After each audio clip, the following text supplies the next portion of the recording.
मंगल Dhillon channel, एक ऐसा channel जो आपका जीवन बदल सकता है, जैसे अब तक बहुतों का जीवन बदल चुका है। मंगल ढिल्लोन चैनल। नमस्कार, आदाब, सत श्री अकाल। दोस्तों, रब भगवान से मेरी बातें, रब नाल मेरियां गल्लां, माय कन्वर्सेशंस विद गॉड। इस श्रृंखला में ये बॉम्बे की घटना है। ईश्वर किस तरह से, कितने सटल तरीके से और कभी कभी कितने डायरेक्ट तरीके से मुझे जवाब देते रहे, वो कल्पना से परे है। एक बार एक बहुत बड़ा प्रोजेक्ट बन रहा था, डेल्टा मैट्रिक्स। किसी बाबा जी के रेफरेंस से उन्होंने मुझे संपर्क किया, तो मेरी मुलाकात हुई और उस प्रोजेक्ट पे डिस्कशन हुआ। मुझे बहुत अच्छा लगा, वाकई बहुत यूनिक आइडिया था। तो मैंने साथ में उनके काम करना शुरू कर दिया। कुछ फाइनल नहीं हुआ था, तो आइडियाज एक्सचेंज करते रहे।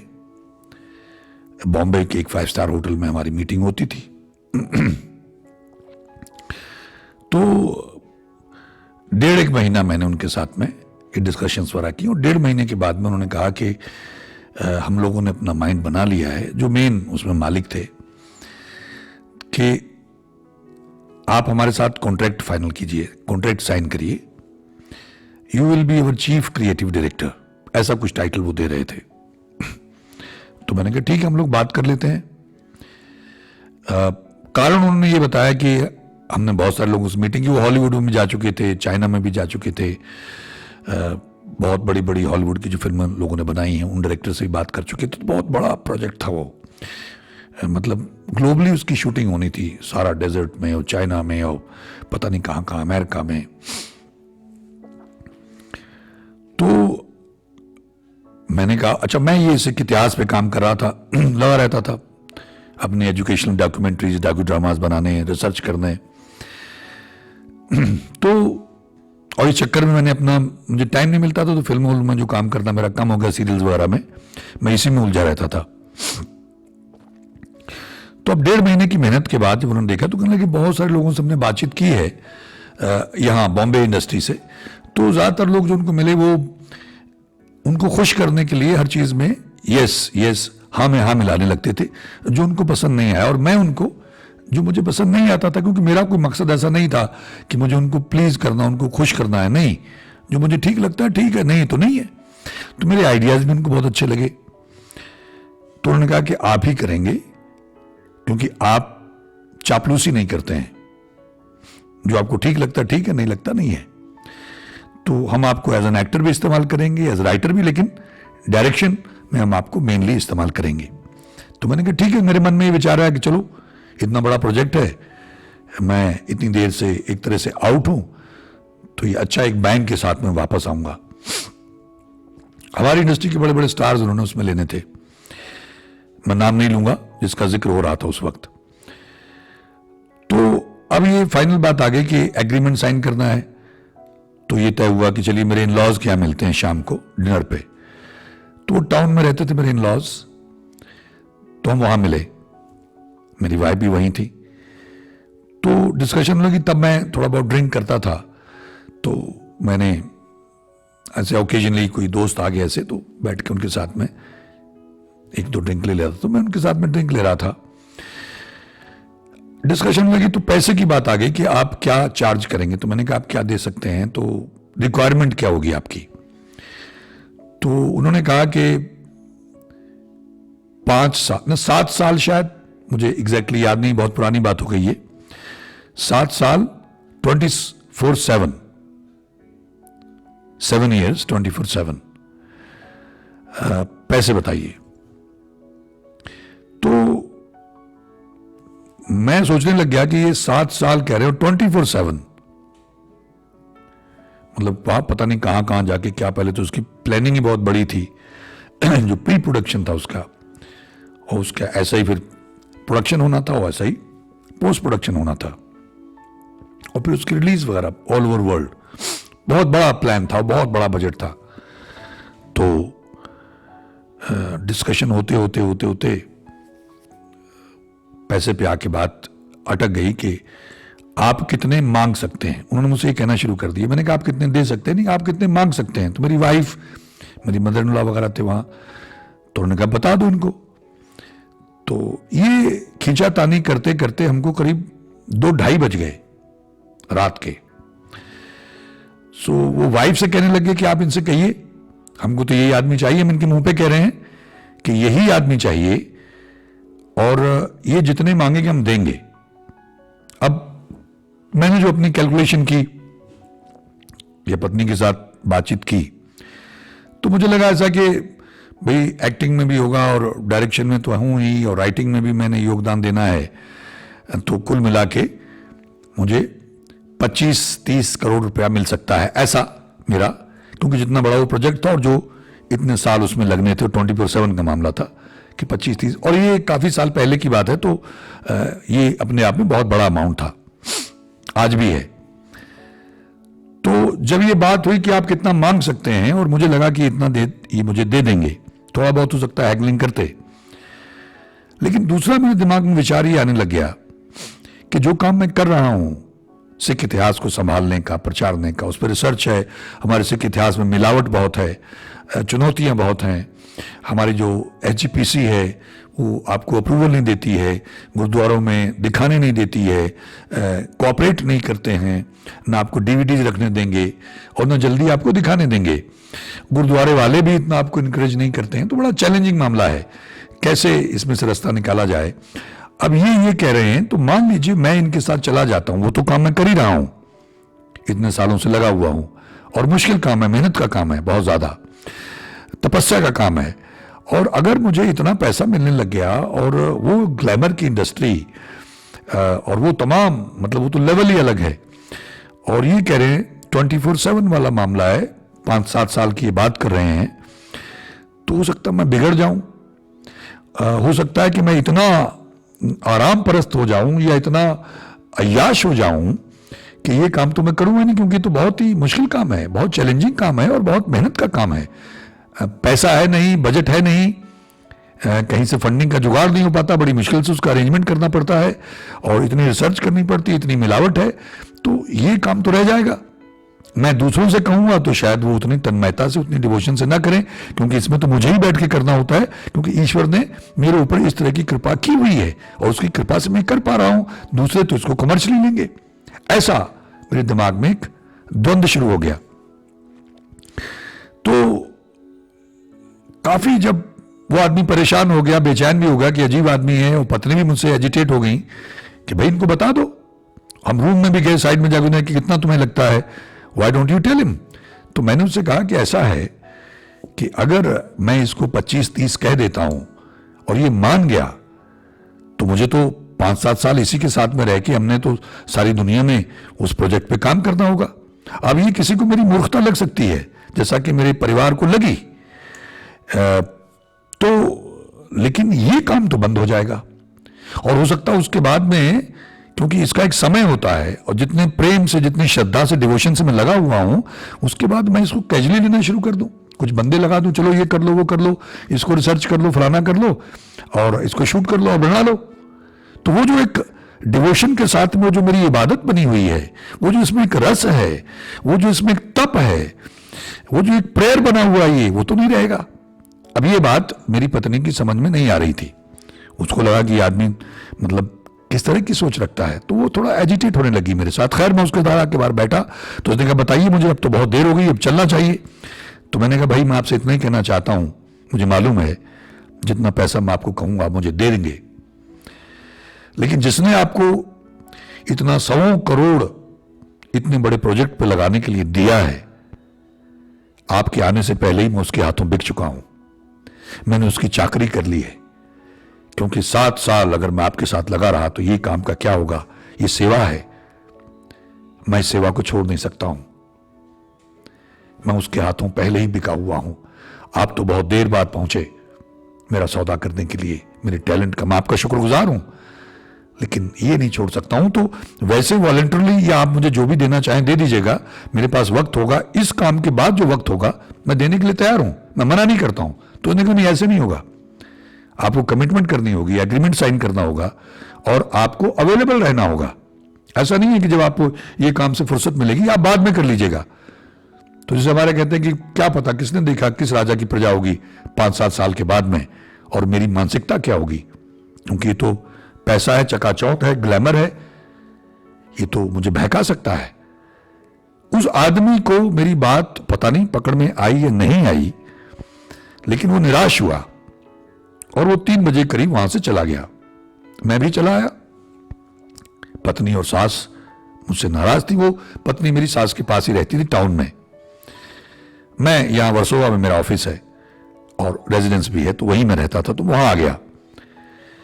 तो अब पत्नी नाराज थी, मेरी मदर इन लॉ भी नाराज थी कि बड़ा अजीब आदमी है। पहले ये एक्टिंग छोड़ के इसको अच्छी ऑफर्स आती थी, कुछ पैसे उससे कमाता था, और अब ये सब छोड़ के ये सिख इतिहास का इसने ठेका ले रखा है और ये मतलब खुद ही जिम्मेदारी लिए बैठा है कि यही संभालेगा।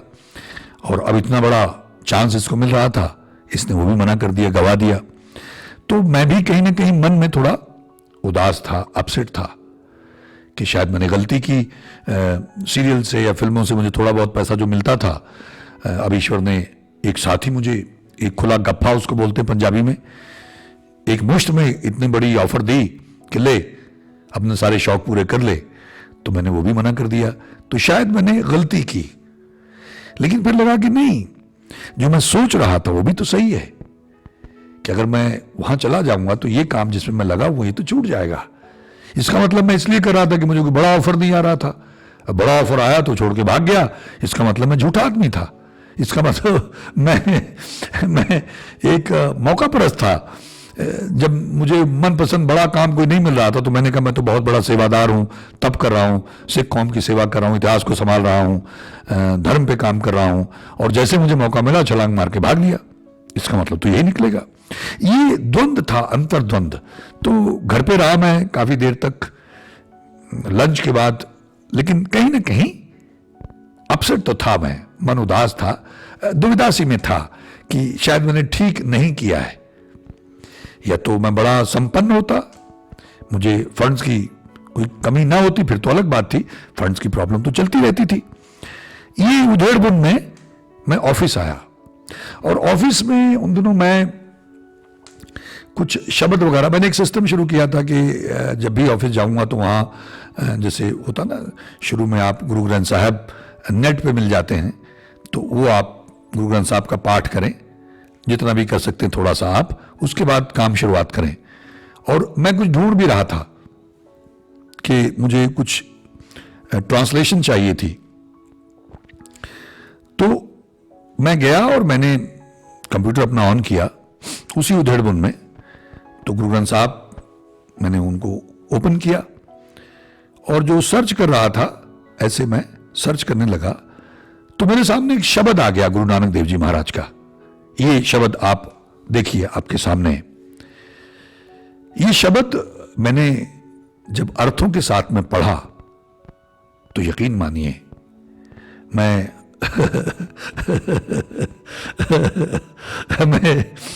मैं अकेला ही था अपने दफ्तर में कंप्यूटर के सामने बैठा हुआ, और मैं जोर जोर से रोया, बच्चों की तरह धाड़े मार मार के।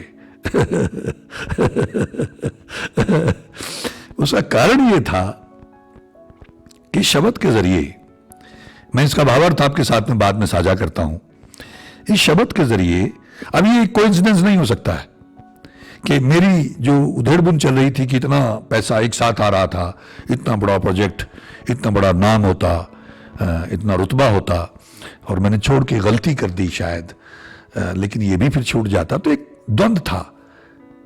तो गुरु नानक देव जी महाराज ने कैसे, मतलब कैसे साथ थे, सबको जानते थे, कैसे दया करके ये शब्द मेरे सामने रख दिया। मैं इसको ऐसा ही मानता हूं आज भी, और उस वक्त भी। उस वक्त तो मुझे एहसास नहीं, जैसे मैंने उसको पढ़ना शुरू किया और उसके अर्थ साथ में प्रोफेसर साहब सिंह का जो टीका किया वो मैं पढ़ रहा था, तो उसके जो अर्थ मैंने पढ़ने शुरू किए तो साथ के साथ ही जैसे अंदर से आपको जवाब मिलने शुरू हो जाए कि गुरु आपसे बात कर रहा हो, गुरु आपसे ये कह रहा हो कि तो ये 20-30 करोड़ के चक्कर में उलझा घूम रहा है, लेकिन तेरा गुरु क्या कह रहा है। इसका भावार्थ देखिए शब्द का। इस भावार्थ को पढ़ के जो इसका अर्थ पढ़े मैंने साथ में, तो ऐसे एक एक शब्द गुरु नानक देव जी मुझे सीधा जवाब दे रहे थे। मुझे एक एक शब्द का सीधा जवाब दे रहे थे कि तेरा गुरु तो ये कह रहा है, तुझे समझा रहा है कि अगर ये मिल जाए, ये मिल जाए, ये मिल जाए, ये मिल जाए, तब भी मुझे ये डर है कि कहीं इनके चक्कर में हे हरि तेरा नाम ना बिसर जाऊं, मैं तेरा नाम ना भूल जाऊं, कहीं मेरे हाथ से छूट ना जाए। यानी उस ईश्वर के नाम के सामने वो सब कुछ जिसका मैं अभी इसके भावार्थ के साथ में आपसे शेयर करता हूं, सब तुच्छ है। मैं शेयर करता हूं आपके साथ में। तो मैं उस वक्त बच्चों की तरह रोया, क्योंकि ऐसा था कि डायरेक्टली गुरु नानक देव जी महाराज मुझे बता रहे थे, मुझे समझा रहे थे, और मैं खूब रोया और फिर खूब धन्यवाद किया बापू का कि बापू तेरा कोट कोट धन्यवाद है। उस दिन के बाद मैंने परवाह ही नहीं की, वो जो द्वंद्व था निकल गया कि तुझे नाम दिया हुआ है, उससे तो कीमती, उससे उच्चतम, उससे सर्वोच्च कुछ है ही नहीं। वो सर्वोच्च है, उससे ऊंचा कुछ नहीं है, और तू ये 25-30 करोड़ के चक्कर में इतनी दुविधा में पड़ा हुआ है, तो कच्चा है। ये देखिए, ये अर्थ आपके साथ शेयर करता हूं, और फिर आपको समझ में आएगा कि जो मेरी मनोदशा सी थी वहां पे, और जो गुरु ने जवाब दिया वो कितना बिफिटिंग आंसर था। ऐसी कृपा गुरु नानक देव जी महाराज ने मेरे ऊपर की थी। एक ओंकार सतगुर प्रसाद, राग श्री राग महल्ला पहला, कर पहला, मोती ता मंदर उस रहे, रत्नी था हो ही जड़ाओ, कस्तूर कुंगू अगर चंदन, लिपि आवे चाओ, मत देख भूला विसरे, तेरा चित्त न आवे नाव। अगर मेरे लिए मोतियों के महलों का निर्माण हो जाए और उनमें हीरे जवाहरात जड़े हुए हों, कस्तूरी, केसर, ऊद और चंदन से उनकी लिपाई की हो, जिसे देख के मेरे मन में चाव उत्पन्न हो, फिर भी ये सब कुछ व्यर्थ है, क्योंकि मुझे डर है कि इन सब को देख के ही प्रभु मैं तेरा नाम ना भूल जाऊं, मेरे हृदय से तेरा नाम ना बिसर जाए। हर बिनु जियो जल बलि जाओ, मैं अपना गुर पूछ देखिया, और नाही थाओ रहाओ। मैंने अपने गुरु से पूछ कर भी देख लिया है, और मुझे विश्वास भी हो गया है कि ईश्वर के नाम से बिछड़कर जिंद जान जल जाती है, झुलस जाती है, और ईश्वर की याद के बगैर और कोई भी ऐसी जगह नहीं है जहां इस जलन से छुटकारा मिल सके। तरती ता हीरे लाल जड़ती, पलंगी लाल जड़ाओ, मोहनी मुखमणि सोहे, करे रंग पसाओ, मत देख भूला विसरे, तेरा चित्त न आवे नाव। यदि मेरे रहने के लिए धरती पर हीरे लाल जड़े हुए हों, जिस पलंग पर मैं सोऊं उस पलंग पर भी रतन, हीरे और लाल जड़े हुए हों, और ऐसी सुंदर स्त्रियां मेरी सेवा के लिए तत्पर खड़ी हों, जिनके माथे पर मणियां सुशोभित हों, तब भी ये सब कुछ व्यर्थ है, क्योंकि मुझे डर है, हे प्रभु, कहीं ऐसी सुंदर जगह, ऐसी सुंदर स्त्रियों के सानिध्य में मैं तुझे ना बुला बैठूं। कहीं मैं तेरा नाम ना भूल जाऊं।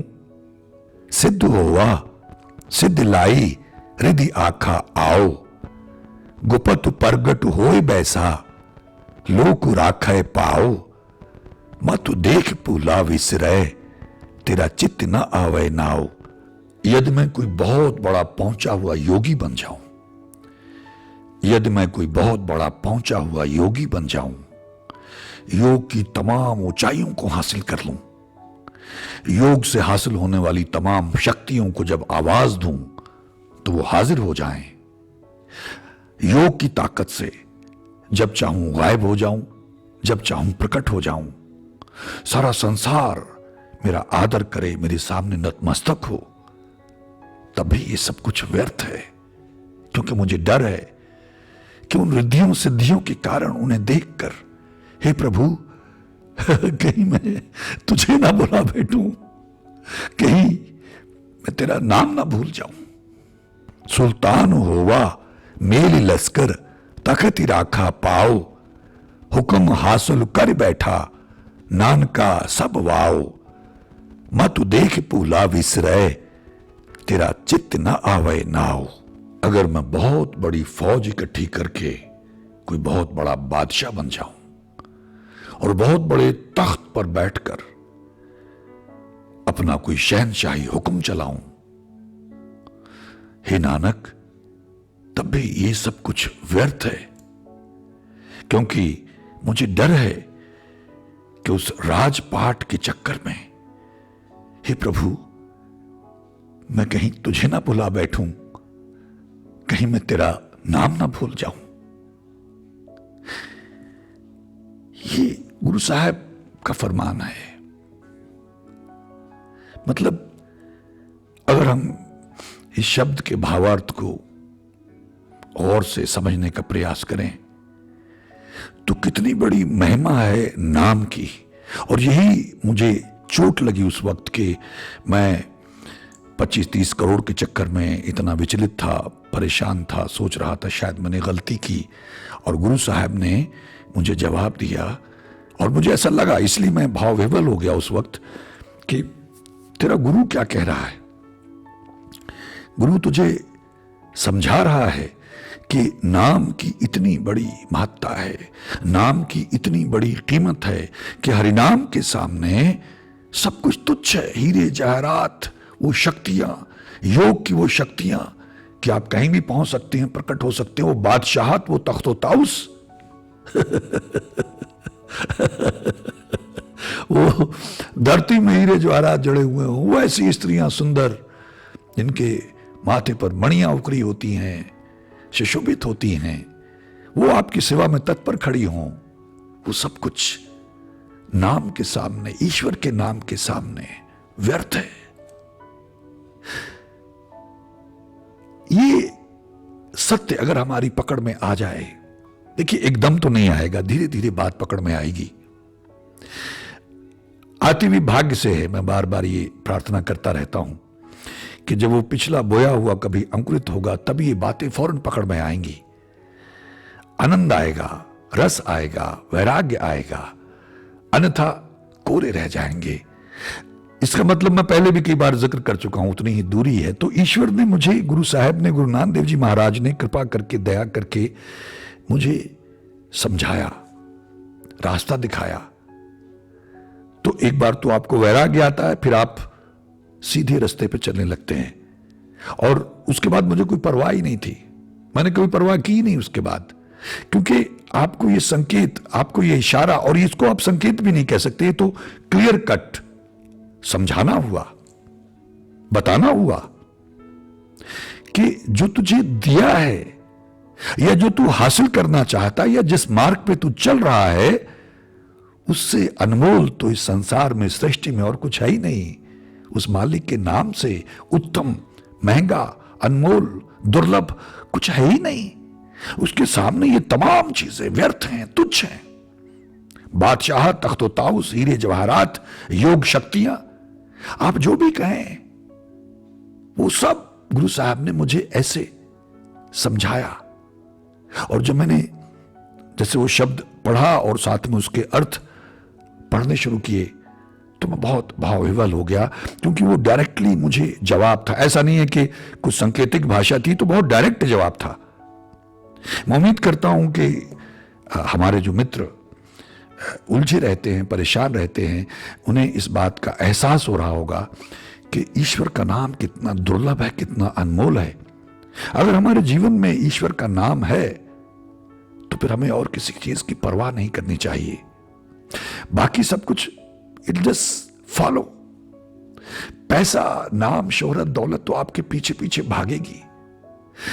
आप ईश्वर के शरण में जाइए तो नाम जपना शुरू तो करिए। इस उधेड़बुन में मत रहें कि कुछ हुआ कि नहीं। मैंने पहले भी कहा हुआ है, कुछ मिला कि नहीं मिला, कोई रोशनी हुई कि नहीं, अच्छा जीवन में कुछ चेंजेस आई कि नहीं। नहीं, आ जाएंगी, स्वतः होंगी। जैसे भगवान कृष्ण ने कहा कि फल की इच्छा मत रखो, कर्म करते रहो, बस जपते रहो, सुनते रहो, माफिया मांगते रहो, पश्चाताप करते रहो, धन्यवाद करते रहो। जो मिलना है मिल जाएगा, जो घटना है घट जाएगा। जब ध्यान कुछ हुआ कि नहीं, घटा कि नहीं, मिला कि नहीं, कोई रोशनी हुई कि नहीं, ध्यान तो उस पे है, सुमिरन पे तो है ही नहीं।